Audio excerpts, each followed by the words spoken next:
Hey folks, I saw a video just a little bit ago that has me seething a little bit, and so I want to talk about it. Come on the journey with me, if you will.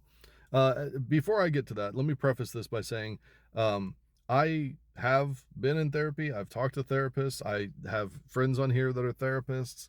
I can't afford them, uh, but I have talked to therapists. I know that in the past, and it's been a while because I've tried to lay off of it. I've been critical of the therapy concept and the where it's at.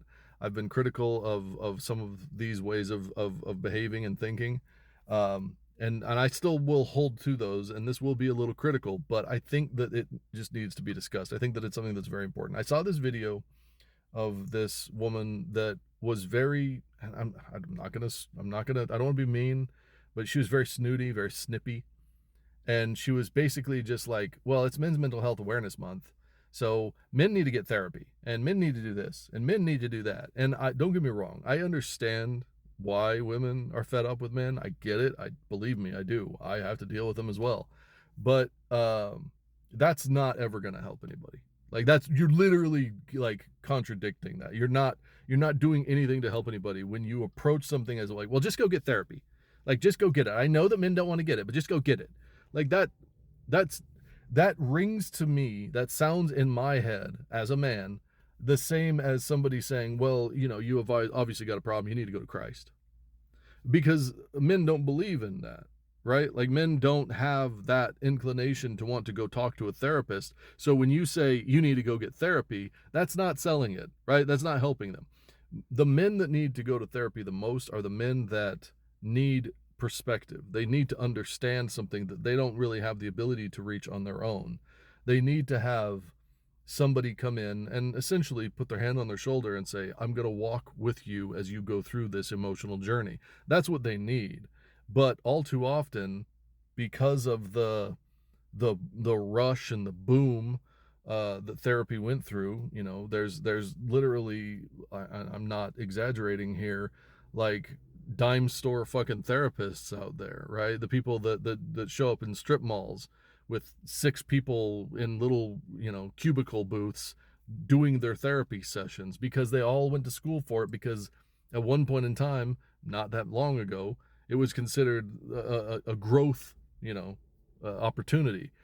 And it worked out that way for a lot of people, but it really was, and I've used this example before, it really was a lot like karate schools after the Karate Kid came out. It got really popular, and then you got a bunch of fucking like dollar store fucking karate schools, and what they offered wasn't actually karate or martial arts in any way. It was just some dude in a gi, right? And that's how a lot of therapy is now. You get a lot of really shitty, cheap, fucking awful therapy, people just recycling something or reading out of a textbook. So when somebody takes to the internet and says, well, men just have a problem, they just need to go to therapy, that doesn't really help, because a lot of men are going to go to those fucking know nothing idiot therapists that got a license from some dial in fucking university, and they're not going to have any idea, they're not going to have any context, they're not going to have it, and that's not going to help. It doesn't help. I've seen what it does, and it doesn't help. It makes things that much worse, because not only do you have a man that begins to listen to poor advice or poor understandings of things, but then he takes that and he realizes it's poor, and then he doubles down, and he will not go look for help ever again. It just won't happen. I think that when people try to sell therapy a lot of times, especially, in that kind of space where you have a woman telling a man, you just need to go get therapy, I think that they need to understand that there's steps to that. And it's not just, you know, jump from zero to fucking Aida. It's just not going to work. Like, not men don't work that way. And a good portion of women don't work that way. It's not something that people like are excited to go do until they've reached a certain point where they realize that they feel better, right? At the beginning, it's fucking awful. Now, again, this is coming from the perspective of somebody who's talked to a lot of therapists, dealt with a lot of therapists, have had therapists compliment me on the way that I approach certain topics. And I think that that's wonderful, and it makes me feel good. However, and this isn't a shot at all therapists, so don't take it that way. There are a lot of people in that space now that are there to make a buck. And as long as we can recognize that, then we should absolutely not be in such a rush to say, you need to go get this thing that is literally now a pamphlet and some time spent in a workbook. You need to go do this thing because it's not going to necessarily help. And I hate to say this, but there's a lot of people out there that immediately will jump to, it's not my job to do this. It's not my job. Well, whose job is it? Whose job is it as a society to fix these ills? Are we just going to rely on a bunch of therapists they have no idea what the fuck they're doing? Is that what we're putting our faith in? When are we going to learn that putting our faith in these systems and these ideas and all of the things that are out here is not the answer? That it hasn't been the answer, but we in America especially, we have gotten to the point where this is how we look at things. We say, well, I don't know how to deal with it, so let's go outward. Let's find the answer out here instead of looking inside. And I know people need guides. I know that people need help, and that's the point of therapy, is to guide you and help you. But if you have a shitty guide, you're going to end up at a fucking dead end. And that's the problem. All too often people jump to, you need to go do this, you need to go do that, and they point their finger at somebody and they say, you need to fix this problem this way.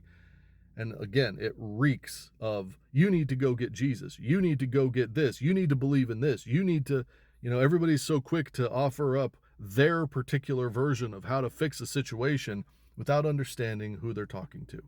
And then when they are tasked with that, they say, well, it's not my job. It's not my job to teach you how to do these things. It's not my job to communicate with you. It's not my job to actually do any of this. Go find it somewhere else. How do you think that makes somebody feel? As far as I'm concerned, it's my job. It's my job to reach out to people. It's my job to meet them where they are. It's my job to try to make a connection. It's my job to genuinely help people. And that's why when I see people say things like this, when I see a woman take to the internet and tell men, you need to go get therapy, that's the answer, it's going to solve all the problems, that's what you need, I'm like, no, that's not what they need. They need something to get them to therapy. They need a step before that. They need kindness, compassion, understanding, respect. They need these things. They need people to listen, be outside of therapy, so that they understand that it's safe to go into therapy. And then they will. But the way that people are approaching it now, and this isn't just a shot at women, there's a lot of men out there that do this as well, therapists, supposedly, that will try to shame people into going to therapy. What does that accomplish? What does shaming someone into doing something accomplish? How are you sitting there, whoever you may be, sitting there saying, well, I'm this much better than you, you need to go do this thing that I did? That's not constructive. You're not doing anything. You're not winning at that point in time. You're just causing more pain, and it's coming from a place of shame and a lack of understanding, complete ignorance. So I just thought I would mention that, because I think that, if we want to really talk about these things, if we really want to get into them, then we need to be willing to accept the fact that each of us have a responsibility to the others, that we all need to be reaching out, that we can no longer have this mindset and this opinion of, go do this, you go over here and you do this, you sit in the corner and you get your therapy until you're ready to be around everybody else. No, it's not like that. From now on, it has to be on you. If you're the one on here pointing your finger at men or at women or whoever it may be, saying you need to go do this, you need to deal with it. You, the one pointing the finger, you, the one telling other people, you need to deal with it too. You need to go talk to these people. You need to be kind and considerate and compassionate and loving and respectful. And you need to help them get there. You need to take them by the hand. Because otherwise, you pointing a finger and shaming somebody is just going to lead to them doubling down on the destructive behaviors and the destructive patterns that you desperately want them to change. It's just that simple. And you can argue all you want. You can come up with whatever excuses you'd like to. But if you want change, as the overused phrase goes, you must become that change. And that does not mean pointing fingers at others and telling them that they need to go do something. Take care of yourself. Take care of others. I'll talk to you soon.